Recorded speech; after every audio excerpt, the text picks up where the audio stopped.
আমি আজকে দাইরাপুর পাগলের মেলায় যাবো, ফাইলা বাংলা মেলায়। মেলায় গেলে তো নাচে লাফায়, ফাইলাও নাচে, আমিও নাচি, অনেক উপরে উঠে পড়ে লাফ দিয়ে। ফাইলায় নাচা, ফাইলাও নাচে। তো তখন মনে হলো যে ঠিক আছে, ফাইলার মাজারে যাবো 7টার পরে, যথেষ্ট সময় আছে। ঠিক আছে, কাইতলে একটা জনসভা হয়ে যাবে। করোনা রোগের পরে সখীপুরে আমি একটা সভা করেছি, কিন্তু আজকে কাইতলার সভা তার চেয়ে অনেক অনেক অনেক ভালো হয়েছে। লোকজন দেখে আমার চোখ ভরে গেছে, বুক ভরে গেছে। আমি জানি না আমার কথা আপনাদের কেমন লাগবে, তবে আমি কথা বলতে একমাত্র আল্লাহ রসুলকে ভয় করি, আর কাউকে আমি কথা বলতে ভয় করি না। সেই জন্য আমার কথা যদি আপনাদের অপছন্দ হয়, আমার মনে কষ্ট লাগবে। পছন্দ হলে আমি খুব খুশি হব। এই বাংলাদেশের জন্য আমি মুক্তিযুদ্ধ করি নাই। অনেক নেতা অনেক কারণে তারা যুদ্ধ করতে পারে, নেতাগিরি করতে পারে। আমি যুদ্ধ করেছিলাম। এই যে মেয়েরা বসে আছে, আমি যখন দেখেছি মেয়েদের সম্মান নাই, আরো তারা ধরে নিয়ে যাচ্ছে, তাদের সম্মান নষ্ট করছে। সাধারণ মানুষের জীবনের কোনো নিরাপত্তা নাই, কারো ঘর দুয়ারের নিরাপত্তা নাই। ইচ্ছা হলো যার খুশি তার বাড়িতে আগুন দিল। আমার তখন 25 বছর বয়স ছিল। আমার মনে হয়েছে 25 বছর বয়স নিয়ে এসবের প্রতিবাদ যদি করতে না পারি, তাহলে বেঁচে থাকা যাক, মরে যাওয়া। অনেক নেতা পালিয়ে গিয়েছিল, আমি পালাই। আল্লাহ আমাকে দয়া করেছিলেন, আমি যুদ্ধ করেছি। আমার সঙ্গে যারা যুদ্ধ করেছে তারা যদি আমার চেয়ে বেশি দেশপ্রেমিক না হতো, তাহলে তারা যুদ্ধ করতে পারত। আমার যে অস্ত্র ছিল, আমার কাছে যে গোলা বারুদ ছিল, আমরা যে গোলা বারুদ সংগ্রহ করেছিলাম, ওই দিয়ে যুদ্ধ হয় না। সাহস ছিল, রক্ত দেওয়ার হিম্মত ছিল, সেই জন্য যুদ্ধ হয়েছে। সেই জন্য যুদ্ধে আমরা জিতেছি। যদি পাকিস্তান হানাদার বাহিনী মা বোনের ইজ্জত ধ্বংস না করত, যদি বাড়িঘর না করত, সাধারণ মানুষকে না মারত, তাহলে আমি বলতে পারি আমরা যুদ্ধে জিততাম না। আমরা যুদ্ধে জিতেছি। পাকিস্তান আমাদের প্রতি আল্লাহ নারাজ হয়েছেন, মুক্তিযোদ্ধাদের প্রতি আল্লাহ খুশি হয়েছে। আল্লাহ রাজি, সেই জন্য আমাদের বিজয় হয়েছে, আমরা তৈরি হয়েছি। এছাড়া আর মাঝখানে কোনো কথা নেই। আপনি বসেন,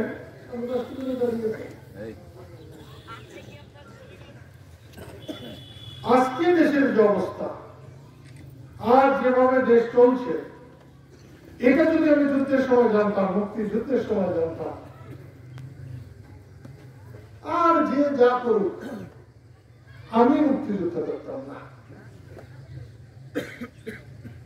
আর টাঙ্গাইলে আমরা যদি যুদ্ধ না করতাম, যত বীরেরাই ফটফট করুক, দেশ এত তাড়াতাড়ি স্বাধীন হতো না। যুদ্ধের সময় না হয় যুদ্ধের ইতিহাস জানি নাই, কিন্তু যুদ্ধের পরে আমি অনেক বীরের ইতিহাস জানছি। টাঙ্গাইল ছাড়া, ময়মনসিংহ ছাড়া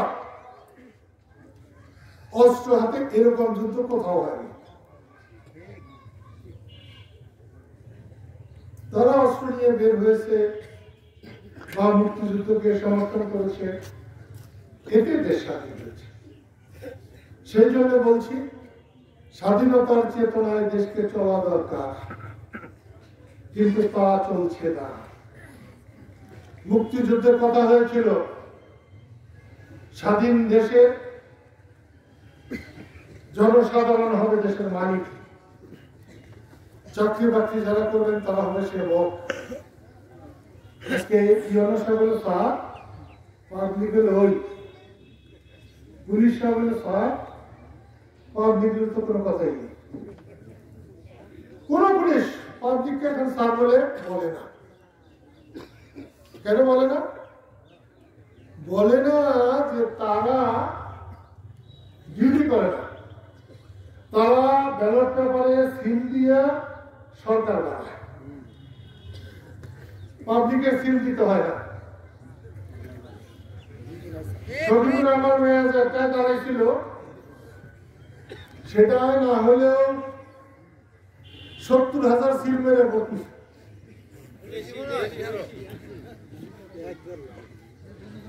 আমি যখন দাঁড়াইছিলাম 99 সালে, বাসাইলে এক পুলিশ 500 টিপ দিয়ে বলে তারা আঙ্গুলি বের হয়ে গেছে।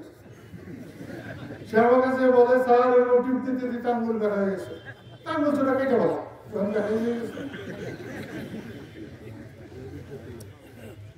মানুষ চোরের ভোট চায় না,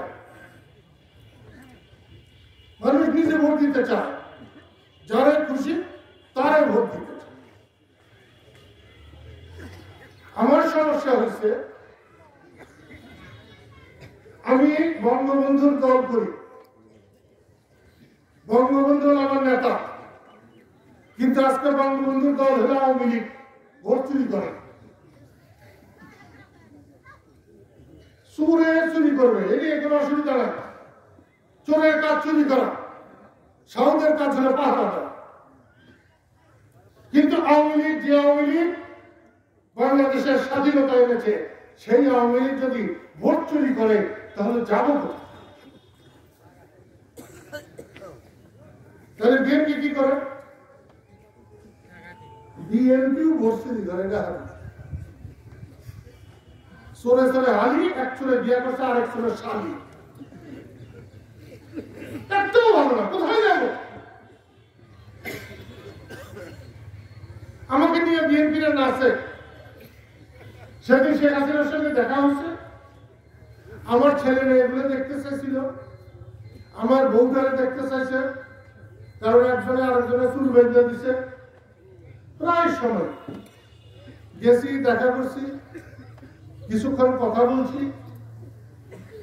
বিএনপি আলাদা গায়ে চুলকানি শুনেছি। কেন রে বাবা, দেশের প্রধানমন্ত্রী, তার সাথে কথা বলতে পারবো না? সেটা আমার সেবক, আমি বছরে 3 বার করে দেখা করবো। তোমার বিএনপি তোমাদেরও যে নেতা হয়েছিল, সে খালেদা জিয়া যখন প্রধানমন্ত্রী আছিল, বহুত সময় আমাকে দেখে দেখে কথা নিয়ে বলেছে, বুদ্ধি দিছে। ওই যে গোলাগুলি হচ্ছিল সব জায়গায়, আমাকে একবার জিজ্ঞাসা করলেন, সিদ্দিকী সাহেব কি করবো বলেন তো? কেন করবেন? কিছুই করতে হবে না, কিছুই করতে হবে না, আপনার ঘরেই তো বোম, সেই বোমা যদি আপনি থামাইতে চান তাহলে আপনার কিচ্ছু করার দরকার নেই। বোমার বাক্য যে জামাত ইসলাম আছে, ওদেরকে খালি ধরেন, ধরে বলেন বোমা বন্ধ, ওর পরে কিন্তু আর বোমা পড়ে না। জামাত ইসলাম যত বড় দলই হোক, বাংলাদেশ না মানলে, মাঠ না চাইলে, 33 হাত নাকে খত না দিলে বাংলাদেশের রাজনীতিতে জামাতের কিছু করতে হবে না। যেভাবে মানুষ করছে, যেভাবে মানুষের সম্মান নষ্ট করতে সাহায্য করেছে, সেই জামাত বিএনপিকে ধরে কিভাবে যে রাজনীতিতে এত দূর এসেছে, আমি সেটাই ভেবে পাই। এদেশের মানুষ স্বাধীনতা চায়, স্বাধীনতা না চাইলে স্বাধীন হইত না দেশ, এটা আমি জানি। ভালো করে আমার কি ক্ষমতা ছিল? একটা মানুষের কি ক্ষমতা থাকে? কিন্তু হাজার হাজার লাখ লাখ মানুষ আমাদের পিছনে এসে দাঁড়িয়েছে। পাথরঘাটা যুদ্ধে একবার পাকিস্তানিরা আমাদেরকে দখল করেছিল। আমরা 3 দিন পরে পাথরঘাটা সে ঘাঁটি আমরা দখল করেছিলাম। পাকিস্তান আর্মি ধরেছিলাম, পাকিস্তানের বড় আর্মির কবর দিয়েছিলাম। সেই রকম সময় আমি বাস করে এসেছিলাম। একদিন পরে এক হিন্দু মানুষ ছিলাম, একটা লোকেরা বিরাট বাড়ি পড়ে আছে, একটা লোক আশেপাশের লোকেরা দৌড়ে গিয়ে চাল ফেলে আনলো, কুমড়া আনলো, আমাদের গিয়ে এনে ভাত মেঝে দিল, খাইয়া চলে আসলো। সেই বাস থেকে আমি কত বড় হয়েছে, বাপরে বাপ, এ পাশে দালান ও পাশে দালান, মধ্যখানে কুল, স্কুলটাও ভালো হয়েছে, স্কুলের নামে কলেজটা দালান উঠছে। লজ্জা ছিল ওদের মাস্টার দেশ স্বাধীন হওয়ার পর বাস তৈরি। ও কি মারা গেছে? খুব ভালো, খুব ভালো ছিল, একটু মোটা সাথে ছিল, কিন্তু ভালো ছিল। আজকে আপনাদের এখানে এসে আমার মন ভরে গেছে। আমি এখন আর ঘরে বসে থাকবো না। যে যত গিরগিরি দেখা, মানুষের রুখে দাঁড়ালে কারো গিরগিরি থাকে না। পুলিশ দিয়ে ভোট নেওয়া যাবে না। আমার বোনের এসে তুমি বুঝতে পারছি যে এবার কিন্তু আপনার পুলিশকে কিচ্ছু করতে পারবে না। মাইকা পুলিশ যদি খেতে মানুষ, তাইলে পুলিশরা ওরাও তো বেটা ভাইস্তা, পুলিশে কিছু বলবো না, পুলিশের বাপরে ধরবো যে ঘর বন্ধ। পুলিশের কাছে আমরা তরকারি বেচবো না, মাছ বেচবো না, খেলে মরব না। এবং আমি জানি সে পাকিস্তান আমল থেকে আমি জানি পুলিশ কখনো পাবলিকের বিরুদ্ধে যায় না। যখন সব পাবলিক হারিয়ে যায় তখন পুলিশকে সরকার খুঁজে কোনোদিনই পায় না। আইব খান পায় না, ইয়াহিয়া খান পায় না, আবু হোসেন মোহাম্মদ এরশাদ সেও পায় না। তাহলে খালেদা জিয়া পাবো কোথা থেকে? শেখ হাসিনাই পাবো কোথা থেকে? শেখ হাসিনাকে মনে করে বঙ্গবন্ধুর মেয়া একটু দুর্বলতা বেশি আছে, একটু। কিন্তু এখন দেশের মানুষের সবচেয়ে ক্ষতি হয়েছে, তারা বাপ চাচা চিনে না, বড় ছোট চিনে না। আর এই যে ধরে নিচ্ছে মোবাইল, এই মোবাইল হওয়ার কারণে, ফেসবুক হওয়ার কারণে হায় রে হায়, সবাই হলো বাদশাহ আকবর। সবাই কেউ কাজ করেছে, কেউ বড়, যা মনে হয় তাই লিখে।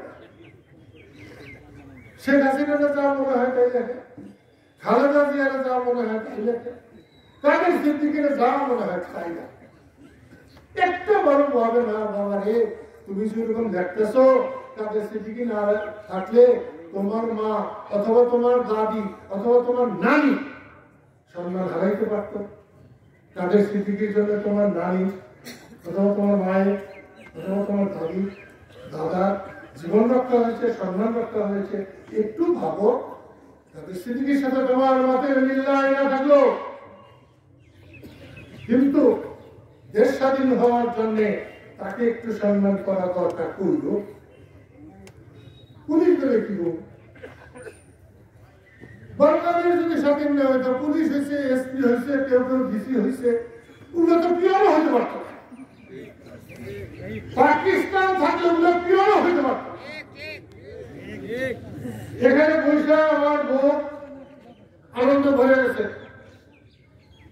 একজন মানুষ এমনি হাত দিচ্ছে, হাত দিচ্ছে খসখস করে, হাত তো একটুই লাগবে, এমনি খসখস করে, খসখস করে না। আস্তে করে দেখছি যে এই যে 1000 টাকা,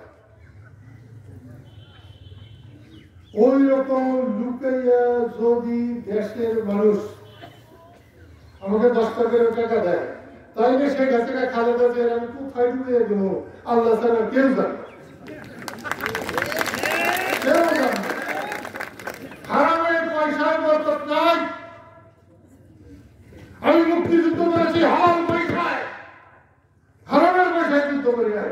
আমি আমার রাজনীতি করতে চাই হালাল পয়সা, হারামের পয়সা আমি রাজনীতি করি,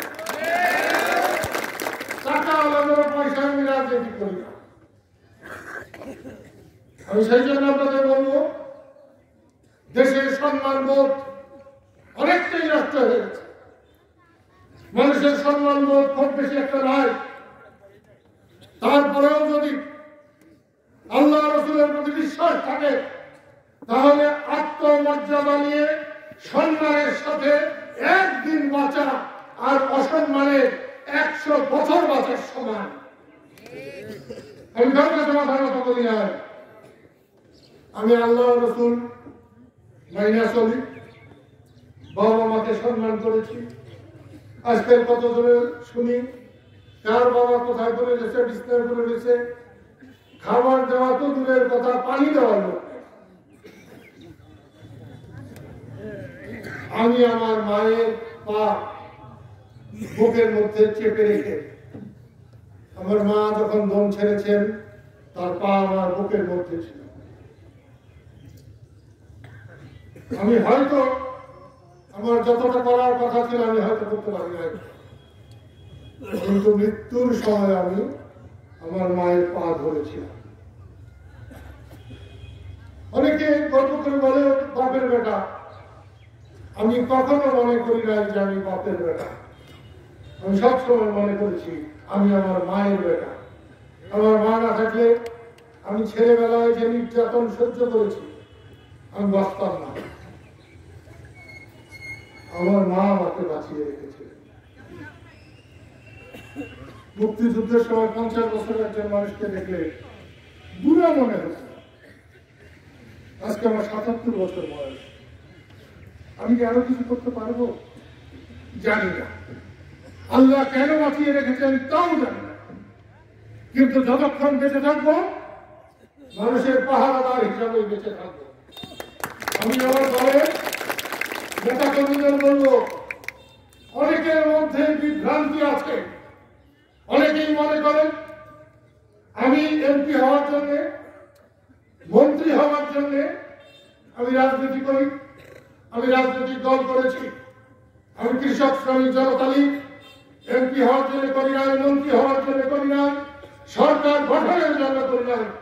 আমি কৃষক শ্রমিক জনতা লীগ করেছি মানুষের পাহারাদার হওয়ার জন্য, মানুষের দুঃখে তাদের পাশে দাঁড়াবার জন্য।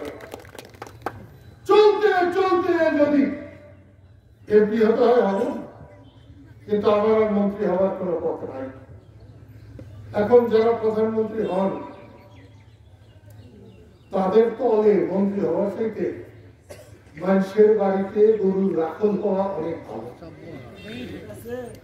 আমি ছেলেবেলায় গরু পালতাম। ছেলেবেলায় আমি বাড়ি থেকে পালিয়ে রিক্সা চালিয়েছি। আল্লাহ যদি আমাকে এতখানি আনতে পেরে থাকে, তাহলে আল্লাহ ছাড়া আর কাউকে ভরসা করার আমার কোন রকম ইচ্ছা নাই। মির্জাপুরের মায়ের ভাইরা,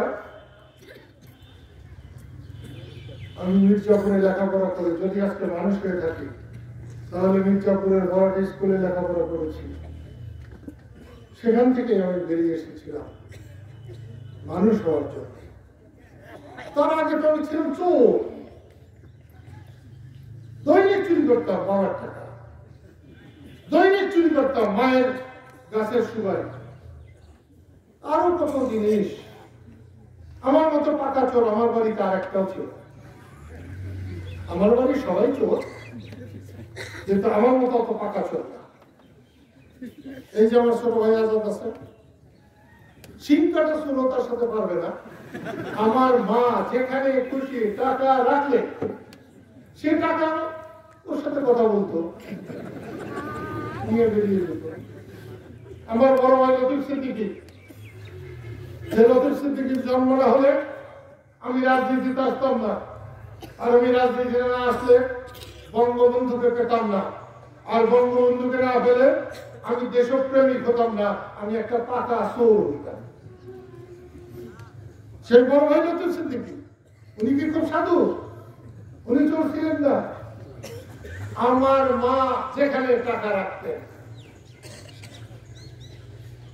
আলমারির ভিতরে, ট্রাঙ্কের ভিতরে, ট্রাঙ্কের ভিতরে আমার বইয়ের পাতার ভিতরে টাকায় আমার বড় ভাইয়ের সাথে কথা বলতো, সব টাকা বড় ভাই নিয়ে। এই চুরিটা আমি করি না বেশি, কারণ মার হিসেবে আমি কিছুই চুরি করি না। তবু মার গলার একটা হার দয়া করে আমি চুরি করছিলাম, সেই চোরাই আমাকে ভালোবাসে। সেই চুরি করে গেছিলাম আর্মিতে। আর্মিতে লেফট রাইট করতে করতে যান শেষ। সেখান থেকে পায়ে শক্তি বানিয়ে, বুকে সাহস বানিয়ে এসেছিলাম। যে পাকিস্তান আর্মি আমাদের ট্রেনিং দিয়েছিল, সেই পাকিস্তান আর্মিকেই আমি 71 সালে দৌড়িয়া পালাইয়া দিয়েছিলাম।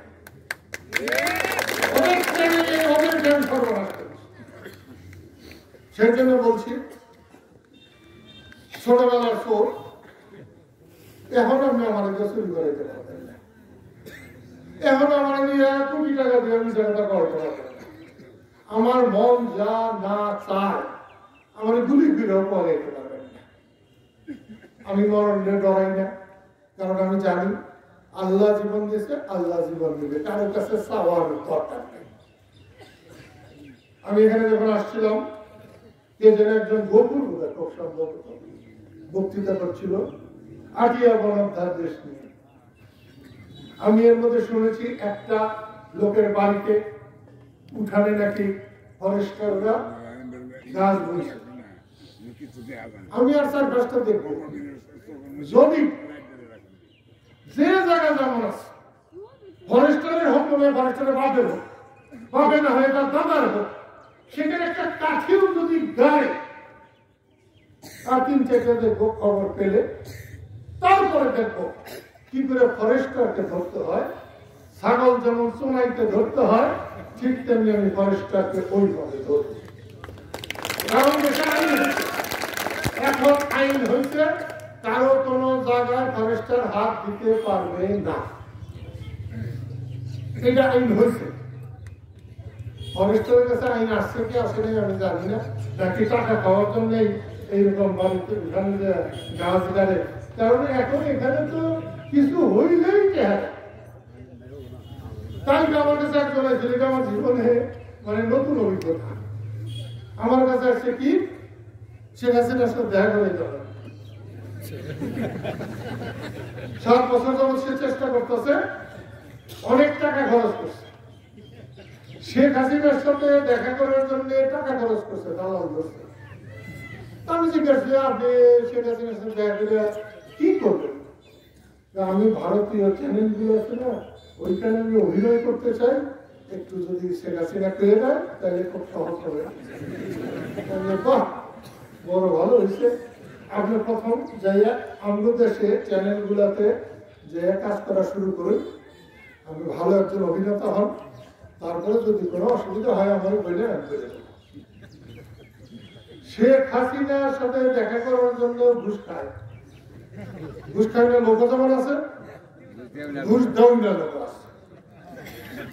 তাহলে বুঝুন, আমি ঘুষ দেইও না, ঘুষ খাই না। হচ্ছে যে হারাম খাওয়া, গুগল খাওয়া অনেক ভালো, ঘুষ খাওয়া। কোরআনে বড় বড় করে লিখছে সুদ খাওয়া হারাম। হ্যাঁ হ্যাঁ, প্রত্যেক লোকেরা কি করবে সুদ খায়, কল্পনা করে।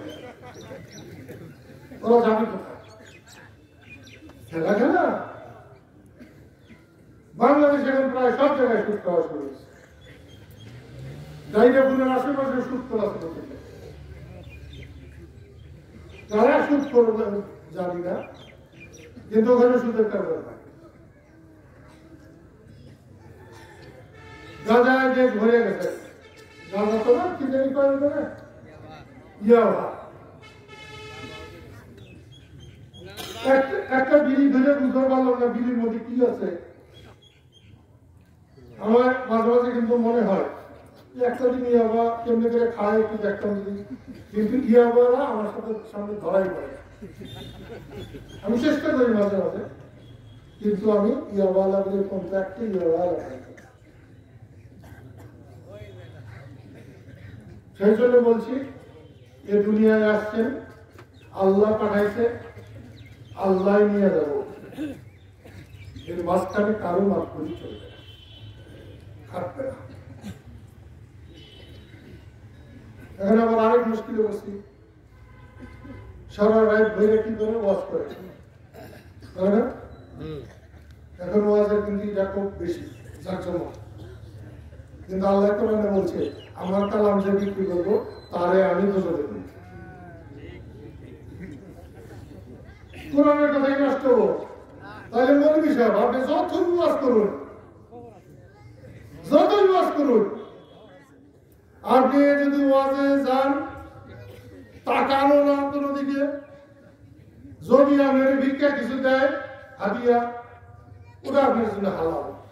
কিন্তু চুক্তি করে যেই মাত্র আপনি কোনোখানে ওয়াজ করবার আসবেন, এখানে আপনি হেলিকপ্টার দৌড়াইতে পারেন, এখানে আপনি এয়ার কন্ডিশন গাড়িতে আসতে পারেন, কিন্তু আল্লাহ আপনাকে কি দুর্যোগ মারবে তার হিসাবটা একটু কোরআন পড়লেই আপনি নিজেই জানবেন। পরিষ্কার করে বলছে আল্লাহ আমার কালাম যে বিক্রি করবে তারে আমি জেল দিবই দিবই জান না। তাইলে যে তোমার মিটিং করতে আসেন 40-50 হাজার হেলিকপ্টারে চলে আসেন, এটা চুক্তি হইল না। একটা চুক্তিবাদী ব্যক্তি চুক্তিবাদী আসলে কয়েক বছর আগে খুব শুনতাম, কি চুক্তিবাদী আসলে কোথায় আছে, মারা গেছে আছে, পয়সা দেয় না লোকে,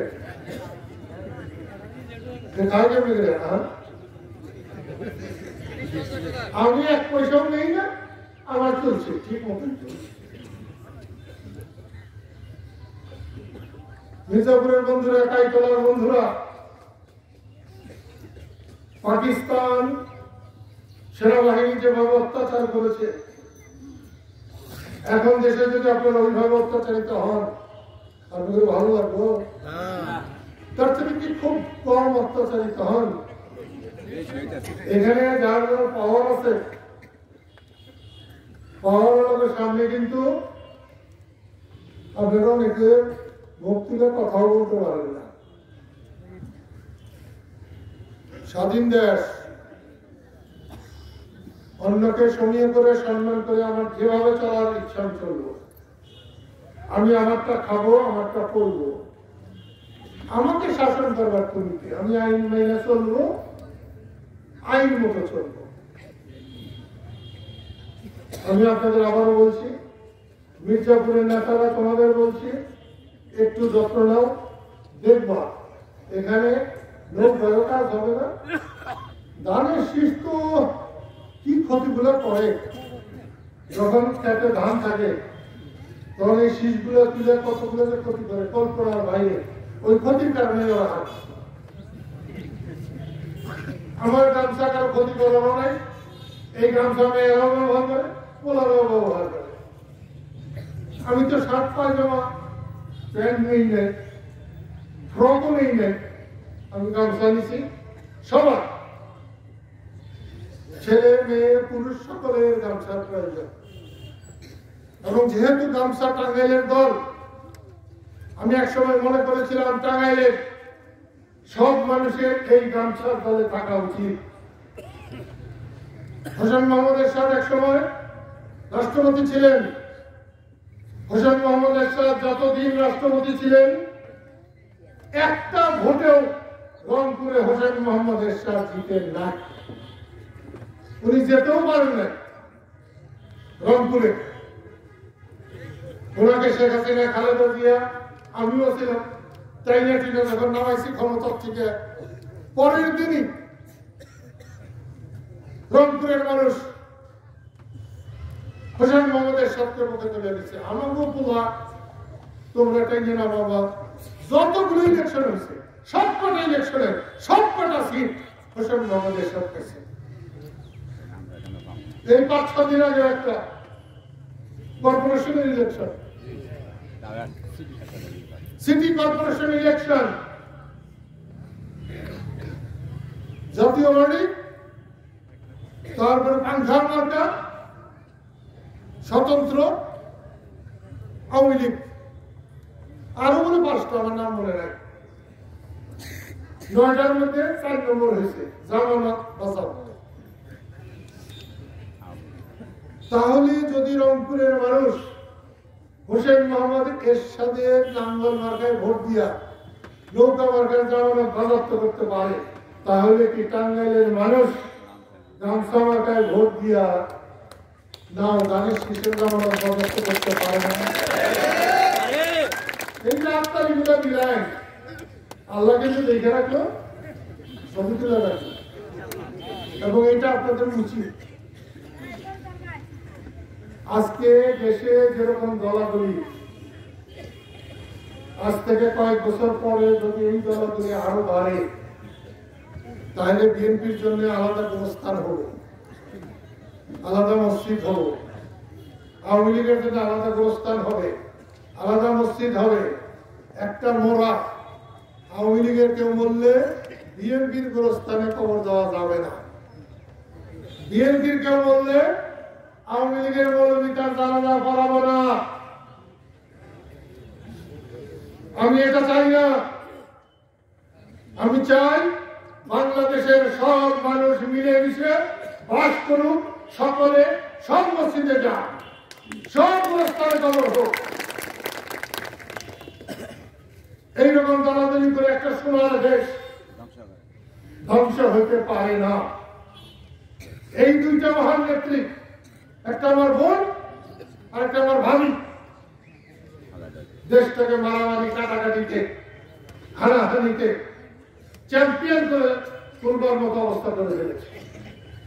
সেই জন্যে আমি আবারও কাইতলার বন্ধুদেরকে আমি ধন্যবাদ দিই। যে সুন্দর মানুষ দেখলাম আমি, এর যদি 10 ভাগে বা 100 ভাগের 1 ভাগ মানুষ আমার সঙ্গে ইমান ঠিক করে যদি থাকে, তাহলে গামছার জয় কেউ ঠেকাতে পারে না। 1971 সালের মুক্তিযুদ্ধে প্রথম মাত্র একটা মানুষ আমার সঙ্গে ছিল, একটা মানুষ। আমি কালীহাটির মরিচা একটা বটগাছের নিচে বসেছিলাম, খুব পেরেশান হয়ে, আমার মনটা খারাপ ছিল। আমি চোখ অন্ধকার দেখছিলাম। সিলেটের ফারুক বলে একটা ছোট্ট ছেলে আমার পিঠে হাত দিয়ে বলেছিল, বজ্র ভাই আপনি চিন্তা করেন না, আমি আছি আপনার সাথে। আমার বুক জুড়িয়ে গিয়েছিল, মনে হয়েছিল শুধু ওটা একটা ফারুক না, সারা বাংলাদেশ আমার পিছনে। ওর পরের থেকে আমার আর কোনো কিছুতে ভাবনা হয় নাই। মুক্তিযুদ্ধের বিজয় পর্যন্ত আমি দেখেছিলাম। এত মানুষ, 10 ভাগের 1 ভাগ মানুষ ইমান নিয়ে যদি আমার পাশে দাঁড়ায়, তাহলে জয় ঠেকাবে কে? ঠেকাবে? আমি আমার অনুরোধ করবো, টাঙ্গাইলের মানুষ, মির্জাপুরের মানুষ, আপনারা গামছার পতাকা তলে শরীক হন, গামছার ছায়া তলে শরীক হন এবং দেশের সেবা করেন।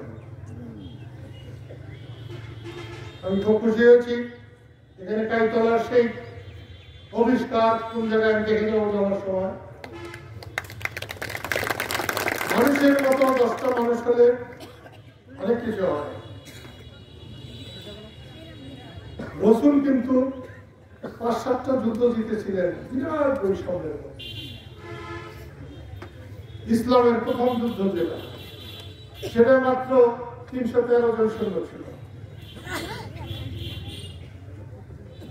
রসুল জিতেছিলেন, উহুদের যুদ্ধ জিতেছিলেন, বদরের যুদ্ধ জিতেছিলেন। মুসলিম সেনাবাহিনী বেশি ছিল। বলে যে সারা বিশ্বকে জয় করেছিলেন, তখনও মুসলিম সেনাবাহিনী শত্রু সৈন্যদের থেকে 10, 15, 20, অনেক অনেক জায়গায় 100 ভাগের 1 ভাগ ছিল। সেই জন্যে মানুষের মতো 10টা মানুষ হলে 1000 মানুষের চেয়ে অনেক বেশি কাজ করতে পারে। আমি আবার কাইতলার মানুষদের, মির্জাপুরের বন্ধুদের, সহকর্মীদের আন্তরিক ধন্যবাদ জানিয়ে আমি আমার কথা শেষ করছি। আল্লাহ আপনাদেরকে তার ছায়াতলে রাখুন। খোদা হাফেজ।